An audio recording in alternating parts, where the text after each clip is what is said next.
Well, let's get started here. I always do my best to keep this to an hour, and I usually am successful, but it's easy to talk. So this is a really amazing, I think, amazing topic. What we're going to talk about is how to implement mixed model manufacturing, which is kind of our specialty at Leonardo Group. And so I'll tell you a little bit more about what that actually is. We'll define some terms, but how do we implement MMM within the framework of a Kaizen type event or events? That's the subject, because I think this has great potential, to really be effective, and it's something we're doing. We've tried ourselves, so yeah, it's not just theory. It's been put into practice. So let's get into it. A little bit of introduction for myself. My name is Richard Ron. I'm a principal and president of Leonardo Group Americas. Myself and my business partner, Gerard Leone, have written a number of books: The Complete Guide to Mixed Model Line Design, Aerospace Flow. The latest one is Material Flow, available on Amazon. Now, I did have a real job in my career. I spent about 16 years in industry with two Fortune 500 companies. First one is Storage Technology. They were later purchased by Oracle. But computer hardware, so disk drives and tape drives, back when tape drives were the size of refrigerators, and disk drives too. And then I got my introduction to Lean before it was even called Lean, so I'm clearly dating myself, with a company called Ball Aerospace, subsequently purchased by BAE Systems, so aerospace and defense company. Both of those were located here where I live in Colorado, USA. What else? So I've trained a lot of people over the years, became a full-time Lean consultant with a company called JCIT, became a vice president with JCIT, or the John Costanza Institute. We were teaching something called demand flow technology, which is kind of an Americanized version of the Toyota production system, and very well received by companies like General Motors, General Electric, John Deere, et cetera. A lot of the big companies were embracing demand flow technology in the 90s. What else? I grew up in Mexico City. So those of you from Mexico, anyone here? I'm kind of a Chilango, Mexico City person. And that's not necessarily a compliment. So that tells you a little bit about my background. Former material manager, by the way. Now, part of the inspiration for this webinar came from this YouTube video, and you can find it yourself. Just go to YouTube if you're interested in looking at watching the video. You can go and find that yourself just by doing a search on Katie Anderson, who is the host, episode 37, and this one will come up. So this one was by an interview with Jim Womack, and Jim Womack was the founder of the Lean Enterprise Institute, and he's kind of retired from that group, but he's the author of a book called The Machine That Changed the World, and also the author of a book called Lean Thinking. So he was very influential, let's say, in bringing Lean to the United States and probably to Europe. And what he's talking about in this interview got me thinking, because what he said was, he really emphasized 5 aspects of building an lean enterprise. How do you create a lean business, not just lean factory, but a lean business, a lean enterprise?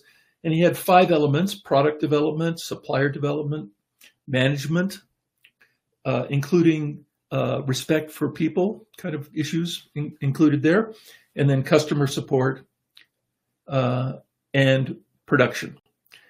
And what he said in this interview was actually what happened was that that was his vision, right? That was his vision of what he wanted to do, what he wanted to see happening. And what actually ended up happening with Lean was the focus ended up being in factories, so production only. The other 4 elements were kind of untouched. And it was very much focused on Kaizen.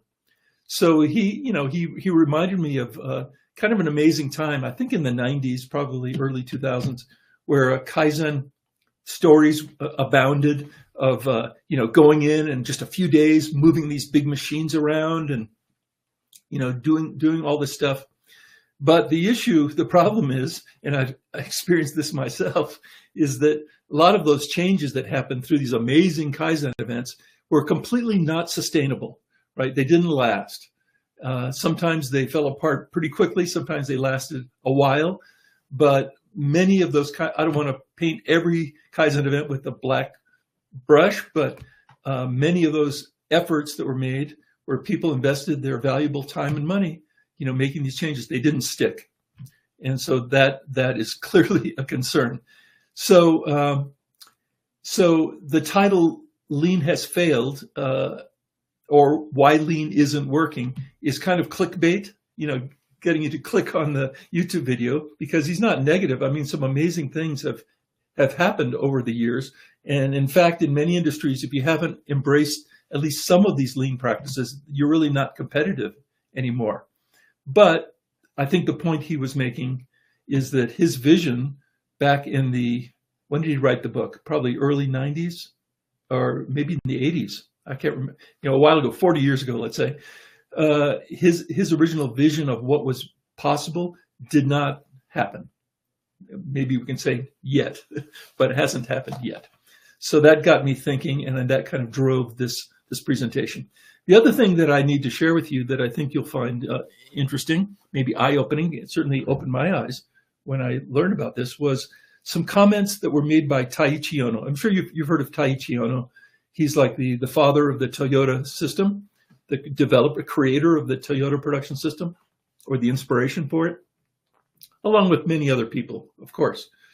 But after he'd retired from Toyota, he was interviewed by some folks. I think Goldratt was one of the people, the author of The Goal, this novel that I recommend if you haven't read it.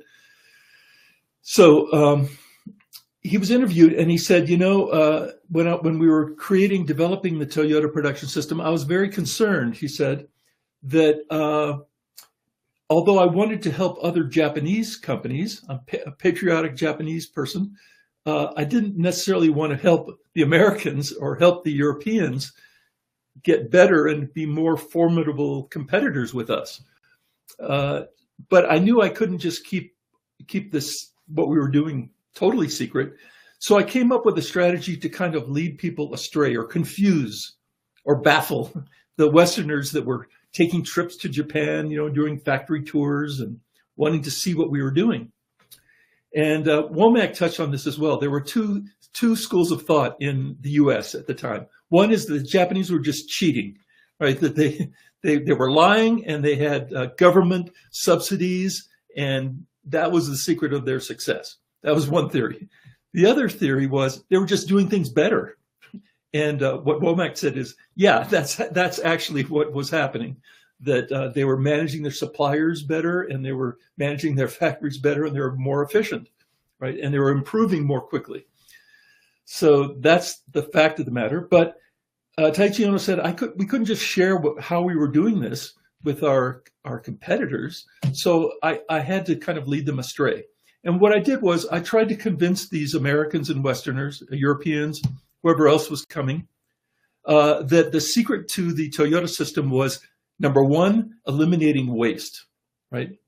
Eliminating waste was the main focus. And the second tool is Kaizen. So we're going to eliminate waste through Kaizen or continuous improvement, and that's going to be the secret to success. Now, you might say, well, hey, wait a minute, Richard, that's true, right? That is true. When I go on the internet and I say, what is the definition of lean? What ChatGPT will tell me is lean is a method focused on the elimination of waste. So what's wrong about that? How does that lead us astray? Well, what Taiichi Ohno said was, I knew that they would believe me, right? Because it doesn't make some sense, and that they would go off to their companies and try to eliminate waste all over the place, right? And I knew that would completely lead them astray in the sense that the main focus, and he said, I can tell you this now because I'm retired and Toyota's already strong. It's already number one in the car market at that time, and probably still is, right, today. He said, our focus was, of course, eliminating waste is important. Of course, improving quality is important. But the number one focus was building an integrated system, what he called a river system that connects our outside suppliers all the way to our customers together in a continuous flow. So flow manufacturing in a sense.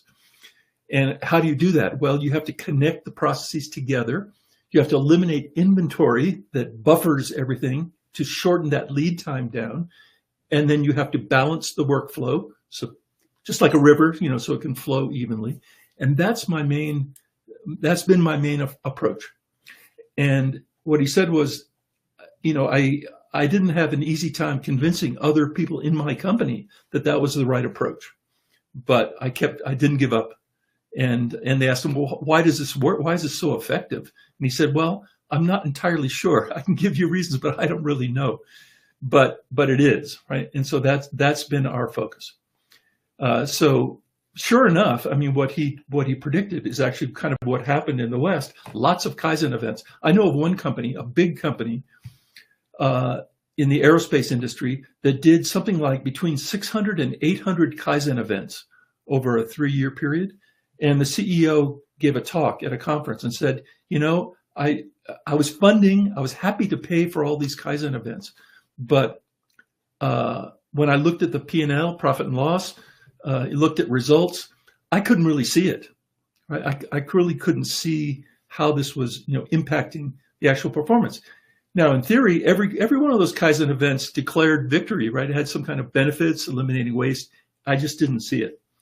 And one of the issues is if you believe that lead time is important, which we do, then just doing improvements everywhere, most of those improvements are not on the critical path, right? They're not going to improve your lead time because they're in areas of the factory that are not on the critical path that influence the total lead time. So this is the theory of constraints, actually, Goldratt, that you really need to focus, if you're going to focus on eliminating waste or improving a process, in terms of priority, focus on those processes on the critical path from launch to your delivery to your customer, because those are the ones that are going to shorten that lead time down and give you a huge competitive advantage over time, right? So that's the issue here. So what we want to do is achieve that. Now, if we're just trying to improve through somewhat random Kaizen events, then you're going to end up with, I don't want to disparage anyone's Kaizen efforts, but you could very well end up with a camel. In other words, the original saying was a horse is a camel. No, a camel is a horse designed by a committee. So in this case, I kind of flipped it a little bit. I just said a camel is a horse created with random Kaizen events. So a camel's a perfectly good animal, right? I don't want to disparage camels. They're great, right? They're great in the desert. They're probably pretty fast too. I've seen them running in movies, but they're not a horse, right? We want a horse. We want a beautiful, sleek horse. So we're not going to get to a horse with, even though every one of these Kaizen events is declaring victory, like I said, and showing benefits, it's not really the direction we want to go. What we want to have is an integrated approach that's focused on the critical path, that's focused on connecting all of those processes together and not an improvement over here, improvement over there, right? You with me so far? Hope so. Hope it makes sense. Now, if the horse and camel analogy doesn't agree with you, let's look at another one that's very similar. And maybe this is going to make more clear what I'm trying to say, is that if we are designing a house, ideally we have an architect that knows what they're doing and agrees with our design aesthetic, and they're able to design in a house that has integrated design elements, right? We're not trying to mix a ranch style house design element with a Victorian house style element, right? We have an integrated design. That's kind of what I tried to show on the left side here. So that's a designed house. Now, what sometimes happens, however, and I can speak from some knowledge here because my wife is an architect, and we can drive through a neighborhood and she can just say, owner designed, right? Owner improved. She can just look. And I said, how do you do that? How do you know it was owner designed or owner as opposed to an architect design? She said, I know the design elements, right? They don't really fit together the way they should. It was a do-it-yourself project. So if we have a do-it-yourself project with Kaizen events that are not integrated, in other words, you could end up kind of what we see on the right here, a house with improvement projects that were done, but not in an integrated vision, a total, consistent vision. But we did the bathroom, and then a few years later, we did the kitchen, et cetera. And it's not an integrated view. Now, that's not to say that we can't do those kind of projects separately, but they should be under the umbrella of a designed and consistent view. So again, I hope what I'm saying here makes good common sense. Right. So let's get into it then. Here's the challenge that many of us have in our companies. What we'd like to have is like with a house, we'd like to have a new build project, like an empty lot, and we can build the house up the way it should be, right? But usually we don't have that opportunity. We have an existing factory. We're not building a new one. So that does sometimes happen, but we have an existing factory that we want to improve, or existing value stream. But the chance to actually do a total redesign as one single big project doesn't happen very often.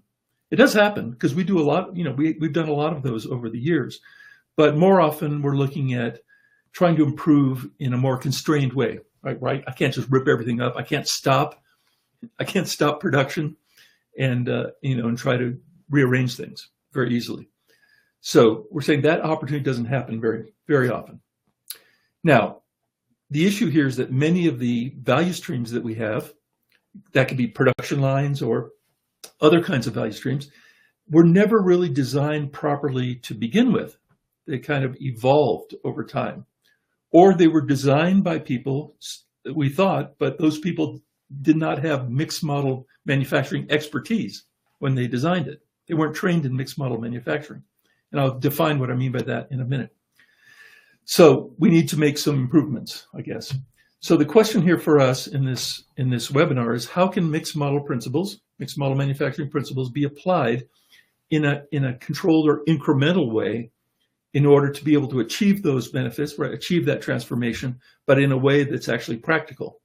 And so what we're going to contemplate here, which I'm going to submit to you for your consideration and approval, is how we could actually do that using the Kaizen event kind of model, as opposed to a kaikaku or big change approach where you're trying to make big changes as one single big project, where unless you have an empty building, it is really not going to be possible. So that's the goal of this Kaizen event. So here's a quick agenda. I'm going to explain the terminology. We're going to look at how you could get started maybe more quickly with a resource that we have called the Lean Design Studio. And then what are the key stages of this kind of approach that we're recommending? And what would that daily rollout look for one of these Kaizen events, which are addressing a portion of the value stream? What would that, like 3 or 4 day kind of event actually look like? And then how do we sustain those changes? Okay, so let's define some terms first. MMM is just our blanket or umbrella term for our approach to designing a value stream.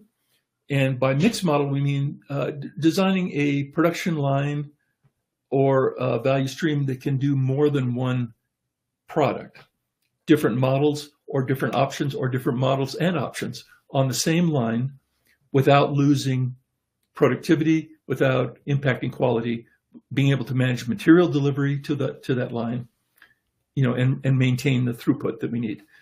And there are challenges to doing that because those different products can have different work content times. They can have different parts, different material that we're consuming, different sizes. So there are limits to what you can include, what you can mix. Definitely there's some limits, and we have some guidelines for that. But that's what we mean by mixed model manufacturing. Now, mixed model manufacturing is not rare. It's common, right? I mean, many, many companies build products that way. Like, for example, an air conditioning factory may have dozens of different models, and they don't have dozens of different assembly lines, right? They go down the same one. And so they need to handle those kind of variations in models and changes, but do it efficiently and do it well. And that's what we mean by mixed model. So mixed model manufacturing is like a bird with two wings. So one of the wings of the bird is what we call line design. So another way of saying that is workflow design. So things like standard work, standard times for those work steps, line balancing, parallel work versus serial or assembly line type of organization. All those considerations related to doing work. And that work could be machines, or it could be people, or it could be a combination of machines and people, which is probably the most typical, right? So that's what we mean by line design. Now, related to that is materials. So we're building products out of something, and those some things usually come from either other outside companies, most likely, suppliers, in other words, or internal resources, sub-assemblies that have to be delivered. They're built maybe somewhere else on another sister factory or another part of our factory, and they need to be delivered to the points of use. So that's what we call material flow. So material flow really has how do we manage materials inside the walls of our factory, and how do we manage our supply chain or outside suppliers, supplier development. Okay, that's material flow. And then we have a third element that we consider important, and it's called mixed model simulation modeling. Now, the issue here is that when you're designing a mixed model line, it's a little bit like designing an airplane. You don't want to design an airplane and then go build it and then fix it. Kaizen, the airplane, the full-size airplane that you actually built, that would not be prudent. Don't do that. Instead, we build a model of that design, correct? And we test that model in something called a wind tunnel. So we hopefully are going to identify weaknesses in the design, and we improve those before we attempt or invest in the big model. So same thing with process changes. Ideally, we can test those changes in a simulation type environment. And there are lots of simulation tools available to us. Discrete event simulation modeling has been around for many decades, and that's available to use to build a model of our proposed production line, for example. And then more recently, we have something called the digital factory or digital twin. So a digital twin is actually maybe a more sophisticated simulation model where you actually build a digital twin or copy of your proposed design. So you can actually really run it in a more realistic way and look at ergonomics, look at, head clearance, all kinds of aspects. Now that's, at least right now, that's very expensive to build a digital twin. But in the future, it might be easy, right? With AI, with super intelligence, maybe, or even general intelligence, AI could build the digital twin for us. Who knows? But we're big fans of this. Why? Because just like an airplane, if we don't test our design in some way beforehand, we could find ourselves having to make changes or corrections at the worst time, at the most expensive time. That's when you've already built it. And now you have to, quote unquote, Kaizen. And what Jim Womack said a few years ago in an article, he said that a lot of the Kaizen events that he's viewed, and he visits a lot of different companies, they're not really Kaizen events, they're rework events. They're trying to fix things that should have been designed properly the first time. And so that's where simulation modeling comes into. Maybe not, it's not able to eliminate everything that could possibly happen, but so there's still plenty of room for Kaizen and improvement, but at least for right now, we're trying to do the best job we can to design it right the first time. That's what simulation modeling. And the other term we use, last term we use here is a roadmap. Roadmap is just basically our checklist of how do you do this, right? How do you design a line? How do you design a material flow system? Well, there are things you need to do, and those steps have been documented in our roadmap. So we have a line design roadmap and a line design material flow roadmap that kind of lay out what you need to do first, what you need to do second, to achieve that result at the end. So it's a recipe or a checklist or what we call a roadmap for doing that. And those already exist. Okay. How are we doing on time? So, all right, pretty good. I think we can hit our time. So a couple different types of kaikaku. So kaikaku, it's a lean, or it's a Japanese word that's related. It's used in the lean world, but not as often as Kaizen. Kaizen is a really popular word, but kaikaku means big change. So it's something that's kind of what we're discussing here. That's like what we'd like to accomplish. It's not just a point solution. It's looking at the big change, or it's a big transformation of how we do things. So a couple of different kaikakus that we're going to talk about. First one's an innovation kaikaku. That's where you're trying to think totally out of the box, trying to think of how to do things completely differently. And one of them, I've made a note for myself here, energy storage with weights. So one of the things that's being experimented with today, you know how if you have power during the day, if you have solar power that's excess or available during the day because the sun is shining, one way to capture that, to store it, is to have like a battery, like lithium-ion battery. Those are expensive. Those are getting cheaper, right? But that's one thing that's being pursued. Another way is to pump water up a mountain into a reservoir during the day, and then at night you let it flow down and drive some turbines, right, to generate power. That's another one. So I was reading about another way to handle it. The lake thing, the reservoir thing sounds great, except most people, or a lot of people, don't live next to a mountain, right, where you can actually do that. So I was reading about a proposed solution where you use your excess energy during the day, your surplus energy, to lift weights up high in a tower. And that could be done on a flat plane or anywhere, really. Lift it up high. And then just like the water method, at night, you let the weight drop down and drive some pulleys and drive a generator to generate power. So I thought that's kind of a innovative kaikaku, thinking out of the box, approach. So that would really totally transform. So that would be a big change. So we're not going to talk about that too much more. What we're really addressing in this webinar is the hybrid kaikaku. So can we make a big change but implement it in pieces? That's really what we're exploring here. Because we can't, for example, we can't shut down the factory. We may even have to be in production 7 days a week, right? So we can't actually just stop and fix things and then start up again. We have to somehow integrate this in. So there may be a room for that. So hybrid kaikaku is something we want to talk about here. Now, there are a couple different kinds of Kaizen events also, and we'll be using one of them. The first one, this is a book I recommend that you look at if you haven't, by a guy named Norman Bodek, passed away a few years ago. He was one of the influential people in the lean world. Wrote a book called The Idea Generator. And the idea here was how you engage the entire workforce to submit ideas, starting with ideas that a person might have for the work right in front of them, to make their work a little bit easier or a little bit more effective. So it's basically small ideas that are easy to do, easy to think of, easy to do, and easy to implement, and easy to approve. So that's what Norman Bodek calls a quick and easy Kaizen.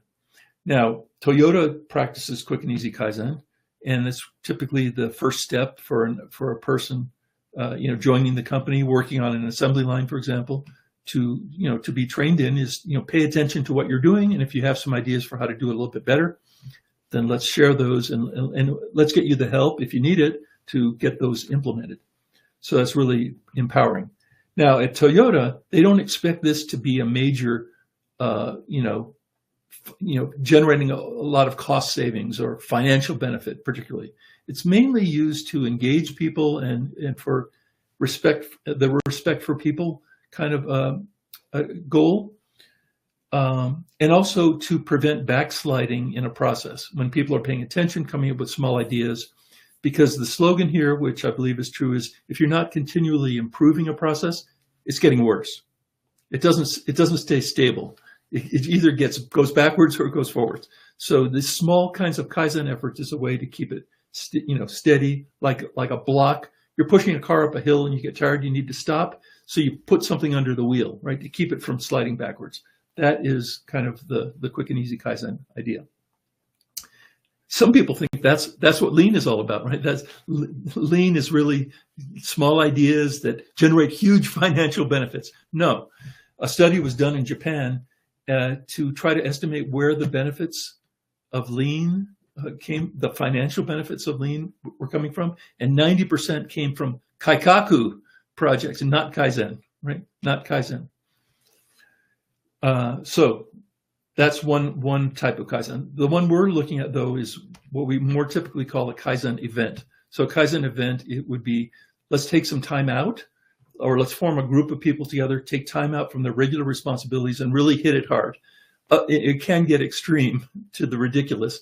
We're going to be moving this, 50-ton machine in one day, that kind of stuff. But usually we're not talking about that, but we're talking about not having to do your regular job and the Kaizen event at the same time. You're able to focus on something and try to get it done, get an improvement project done. And that's what we're trying to apply here, right, with mixed model manufacturing. The goal, one of the keys to success for these Kaizen events is to make sure you do advanced planning. Like get ready, be totally ready to hit the ground running. Otherwise, you're going to just burn your time doing things that could have been done ahead of time. That's SMED, right? Apply the SMED methodology, the single minute exchange of dies, to your Kaizen event. Don't wait till the Kaizen event to do things that could have been done ahead of time in terms of preparation.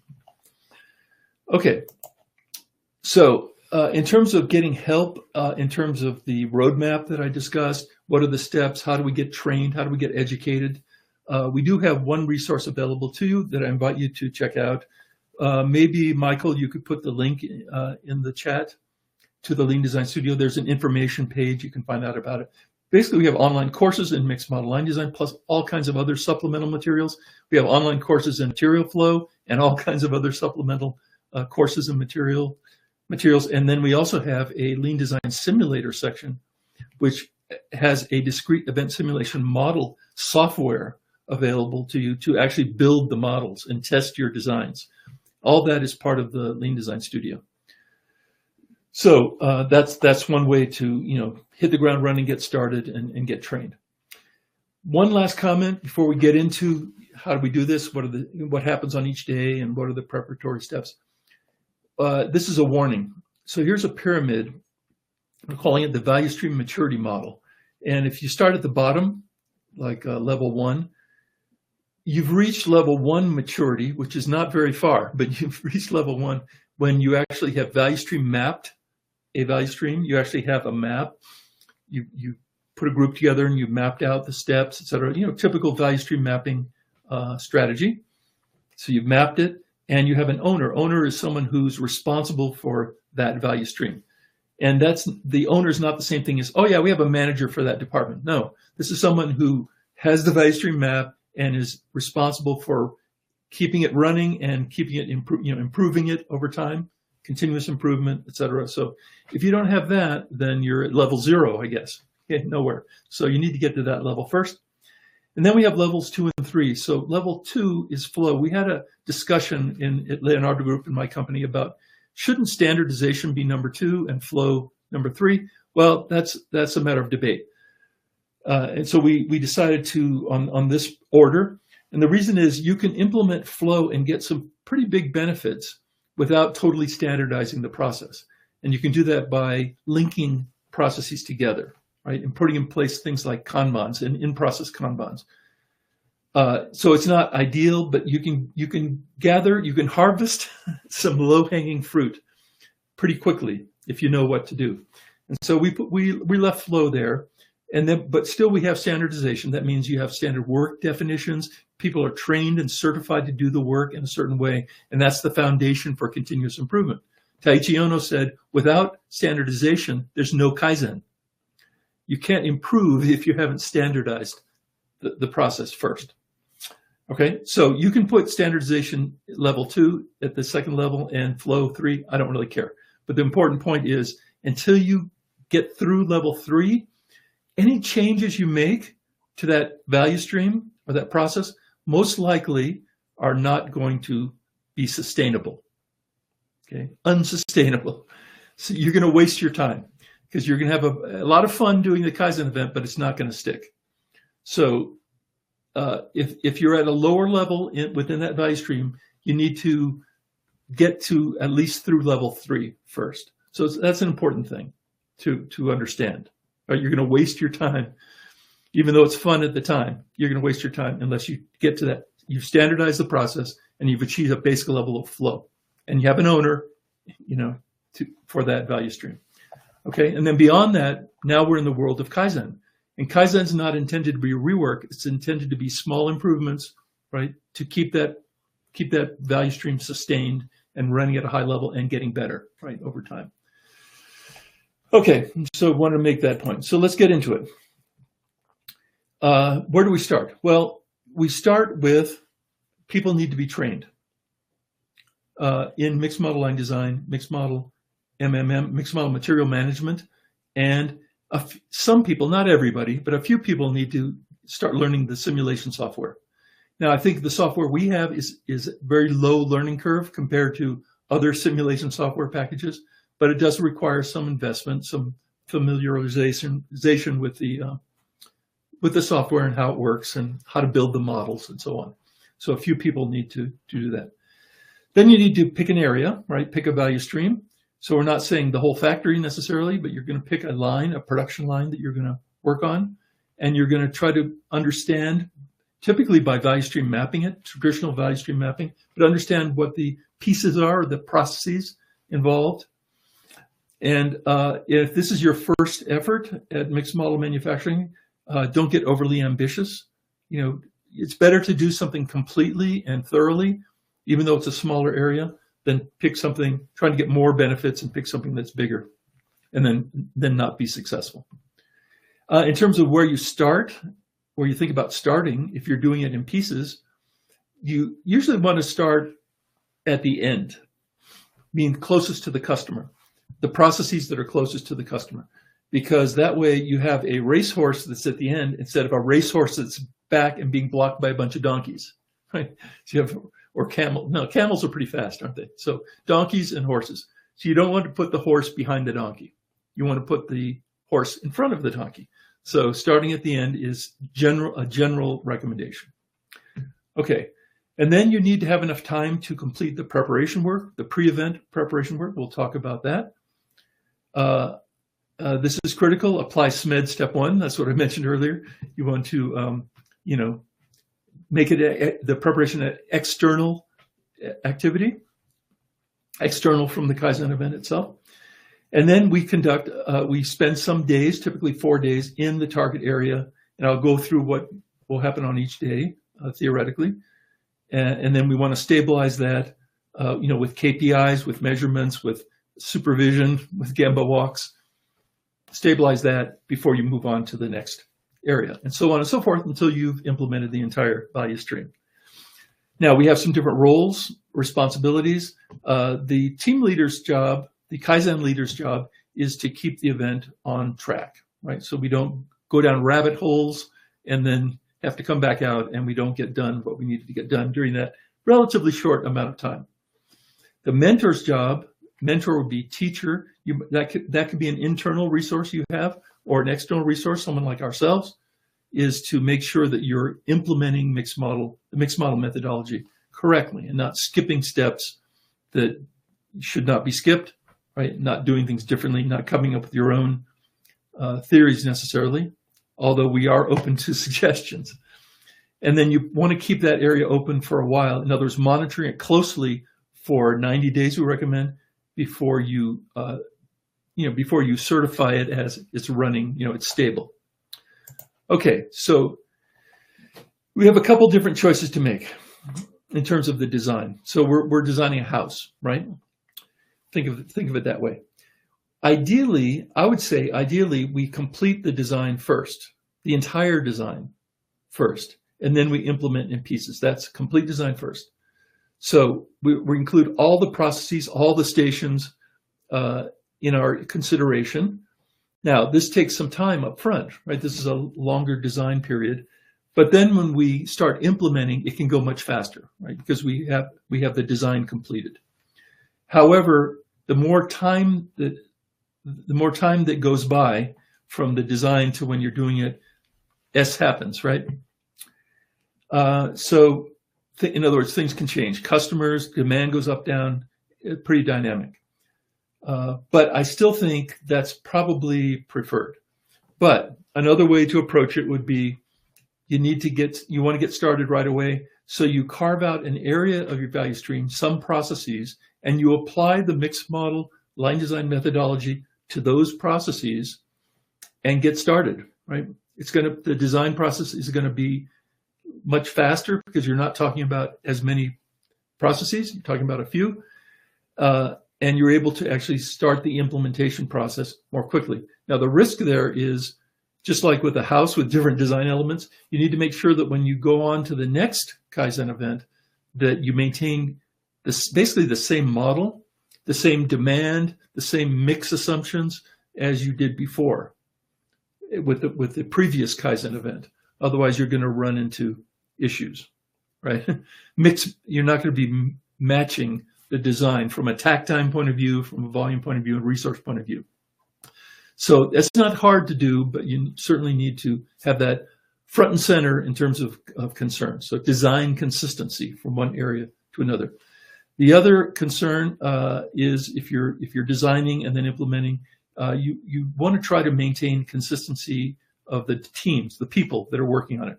If you have an entirely new group of people, then you might run into some training and implementation challenges as well. But I'd say if this is too daunting, just go ahead and get started with a segment by segment design. You just have to be careful with this second one. Okay, so what do we do here? We're going to talk about the process. So we have the 3 training tracks that need to happen. This is pre-event, right? Need to happen ahead of time. So we've got line design, material flow, simulation modeling. We have training available in the studio, or training can be done live. So we have actually 3 training options. One is live. That's live person coming to your facility and presenting some workshops for your teams. That's certainly something we do often. Or we could do live training, but do it online, kind of like we're doing now with the webinar. So we can field questions, we can see each other, but I'm not physically there, or the instructor is not physically there. So live, but online. Or we can do it recorded, 100% online, not live. And those are the courses that we already have available right now in the Lean Design Studio for this. That's probably the least desirable in the sense that you don't have an actual live person to ask questions with, too. All right. Now, who needs to get trained? Well, we typically recommend that you have a steering committee. Steering committee would be like a management team. These people are not working on the project necessarily directly, but they need to know what the heck is going on. So if they have no knowledge of mixed model manufacturing, it's a little hard to be an effective member of the steering committee, right? You have no idea if it's right or wrong. So clearly those people need to be trained. And the steering committee people typically have the purse, the resources, the ability to sign a check for this project. And then we have people who are going to work on the project, the team members. And then you have support personnel like maybe you have a lean department. And so maybe you have an advisor or a person from the lean department assigned to that project, either to work on it or to oversee it, or someone on the outside like ourselves to help you with that. But primarily it's going to be driven by your internal team member people. All right, so training needs to happen. Then we have some planning. So pre-event preparation. So we need to pick the right area that we're going to work on. Again, start simple if this is the first one, and the right scope. So how many processes are we going to try to bite off in a single event? Where to start, I mentioned it doesn't have to be at the end, but that's typically what we recommend. And then work your way upstream. Determining the right deployment speed. How many resources do we want to apply to this? Because it does take your people time. How many can we afford to apply to this? How fast do we want to go? Right? I can't just say the faster is better because, this does require your people's commitment of time. Now, if you go slower, the risk is things may change. Things are going to change anyway, but if things change radically during that time, then you're going to have to do some rework potentially, right? If they impact the processes you've already addressed. The pro, though, is when you have changes typically don't affect everything. They could affect part of your design, theoretically. So it's kind of a roll of the dice a little bit. So I say determine the right deployment speed as fast as you can within reason is what you want to try to do. More pre-event work that you need to get done. And this is not a minor detail, but it's very helpful if you can have this information already available, is standard work definitions. So for the processes that are being examined and the products that are going to be built, in this production line or in this value stream, have we documented the work steps, the work times, the material required at each work step, et cetera, all that detailed process-related information. If you don't have that, you need it. It's part of the mixed model line design methodology. So that's something that can be done ahead of time. We also have to have some idea of what products are we contemplating running through this production line, and what is our target capacity. So for each of those products, how many a day? Now, the total capacity is the sum of all those different models, but for any individual model, what's a reasonable estimate of how many of those we would want to be able to build in a day? Typically, daily is a measurement, or it could be weekly or monthly. But our target mix and volume is what we want to establish ahead of time, rather than having that discussion, during an actual Kaizen event. If you don't have standard times, we need to have time studies, time estimates or actual observed times for those work steps, the detailed steps, not overall for the process, but for each task, work content times. Process flow diagrams, that's kind of a simplified value stream map for every individual product. Now, these process flow diagrams are not all different, but we need to have those. And then on the material side, start building an initial plan for every part worksheet that captures the material that will be consumed in this particular target area. We have a whole discussion. We can have a whole discussion on how to do that and what PFEP is. Extremely important tool for us. Other standards can be set, like how do we move material? How do we plan to deliver material to the production line? Do we use fork trucks, tuggers, carts? How are we going to do it? And standardizing the containers the material is going to go into. These are all discussions that don't need to happen during the Kaizen event. Should happen ahead of time.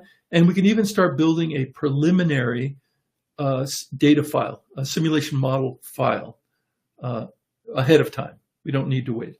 Okay, so the more you can do in this area, the better, because then we can focus on the creative things during the Kaizen event. So let's see, we've got about 11 minutes, so I think I can get through this. So day one, we're going to complete some calculations. I'm assuming we have the data already, so we're going to complete some calculations like takt time and how many resources, how many people, how many machines do we need in this area. And we're going to create a conceptual layout. Conceptual means like sticky notes or, whiteboard layout for the workflow. We're not concerned with a conceptual layout of where the dock doors are, or those kind of where the utility drops are yet. We need to know that. But right now, we're just trying to get a rough idea of what this flow is going to look like. And we also have a plan for every part worksheet that ideally we've started, but we need to start completing it for all the parts that are going to be consumed in this production line, and establishing some data that we need to calculate Kanban quantities if we're considering using that, or sequential delivery strategies. We need to have that information. And if we can, whatever we can do to advance the simulation model, we add that as well. By the way, our simulation model is built in Excel, so it's pretty easy to build these models once you know what goes in each column. So it's I think the learning curve to build a model is not what it is if you're using a commercial simulation package, right? So a caution here is we can't, from project to project, we can't really change the mix and volume unless we redo a previous Kaizen event. Because when we change the mix and volume that we're using to do these calculations, then we're changing the takt time, then we're changing the resources. We're changing how many people we need, and we're changing how many machines we may need. Now, I'm not saying that wouldn't happen. If that does happen due to business conditions changing, which they will for sure, if you wait long enough, that's what's going to happen, then we may need to at least confirm any previous work we would have done because we're not doing this in one big project, we're doing this in pieces, we would have to reconfirm any calculations that we did previously and potentially make adjustments to that. So keep that in mind, right? Some redesign may be necessary since we're spreading this out over time. All right, day 2 of our Kaizen event. We want to create workstation instructions. So we've calculated yesterday, the previous day, we calculated how many workstations. Now we need to do essentially line balancing, any kind of visual work instructions that go for each station, finalize any details of workstation design, considering tooling, fixtures, lighting, power, utilities, etc. Remember, we're not talking about 100 workstations here. We're talking about a small number because we're picking up a piece of that line. So this should be doable. On the material side, we're going to create a material plan, basically, material presentation. So what bins, labeling, signage, finalize in the plan for every part of material delivery process. And ideally, we've gotten the simulation model with enough data that we can run it.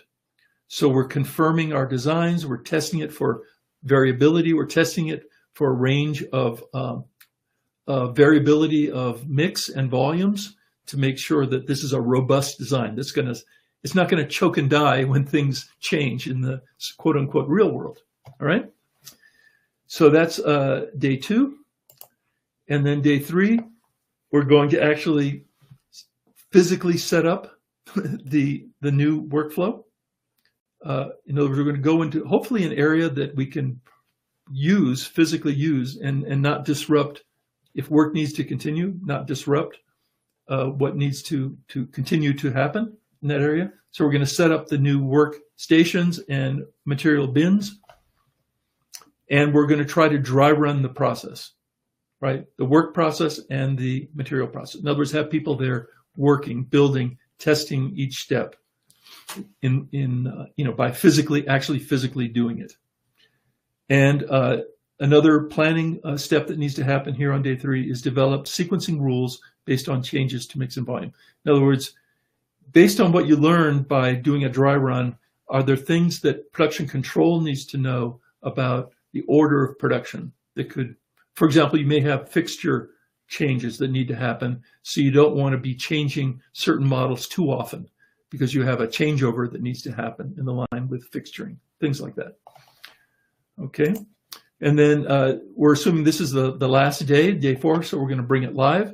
So we're going to have a operator training session where we get remember, this is a small area we're talking about, but we're going to get the operators trained in any changes that we may have made in those workstations. We're going to train them maybe in new practices like check to check. Check to check would be something we might want to implement so that as work comes to me, if I'm in an assembly line, I don't just start working on whatever I'm supposed to do. I check, certain key parts of that work that were done previously.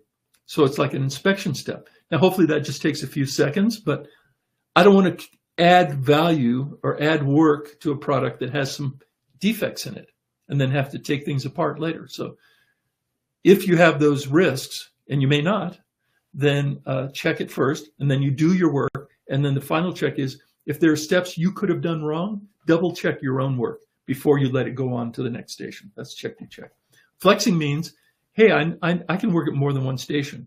So we want to plan for people to be able to move up and down the line so that we could, in theory, staff the line with less than 100%. We could have holes in the line and people just move to fill those holes. That way you can reduce the output. You would reduce the output of the line, but with the right number of people to produce that output. So basically on day 4, we're going to bring this live, we're going to run it, we're going to observe, and we're going to fix things that need to be fixed, and we're going to test observe the material delivery process as a part of that. Now, again, if you're thinking, how's that going to happen in 4 days? Well, we have to be prudent in terms of how much we're trying to do in those 4 days. I mean, that's really the key. And then we have to monitor. So post-event, after the event, we need to be monitoring the performance of that new piece of the line and conduct a report to the steering committee after 10 days, 30 days, 60 days, 90 days, tracking some key performance metrics and having resources available to fix things if necessary, to make sure that everything's smooth before we go on to the next Kaizen event. Now, if we're reasonably confident, we don't have to wait 90 days before we start the next one, but we do want to continue to monitor for that period of time, right? Okay, so that's it. Now, in terms of, we're getting close to the end here. I'm trying to do my best here to stay on an hour. So in terms of resources available in the Lean Design Studio, I just want to mention we have training resources in there, courses and certificate tracks. We have planning resources with the roadmaps that are in the studio. We have simulation modeling resources in there. We have Studio Kaizen roadmap. I mean, what we just looked at basically available there. And then we have a forum where you can post questions to us or to fellow practitioners in the studio. The other thing we recently introduced was we created an AI mixed model manufacturing specialist called the Lean Sensei, our Lean Sensei.